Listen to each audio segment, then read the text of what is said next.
Ако ги мобилизираат матичните лекари во клиниката и болниците, кој ќе го чува здравјето на сите други пациенти? Кој ќе ги лечи луѓето со срцеви болести, мозочни удари и секакви други заболувања?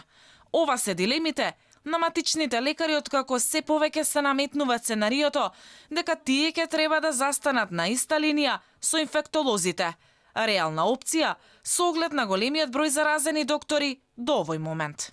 Сметам дека било каков друг начин, значи не ни сакам да помислам на такво нешто, целото население ќе имаме повеќе смртност од инфаркти, од мозочни, заради тоа што овие луѓе некој треба да ги советува на телефон. Ако сите пациенти или се откаже, не дај Боже, матични доктори да се стават негде у мобилизација, кој ќе им издаде хронична терапија на пациенти? Како ќе подигнат лек? Така да тоа е многу сериозна работа. Доктор Чолакова Дервишова смета дека постарите лица треба да имаат повеќе време за движење, за да се избегнат метежите пред банките и аптеките. Така ќе се намали опасноста од ширење на заразата, смета таа. Ние ги примаме нашите пациенти, ние ги прегледуваме, бидејќи верувајте ми, од утрово имам пациенти кои што се јавуваат со 200 притисок, каде што дискутираат дека имаат воспалени нози. Им било страв, дојде пациентка која што 8 дена и било страв да излезе, а веќе дојде со крв во мокраќа.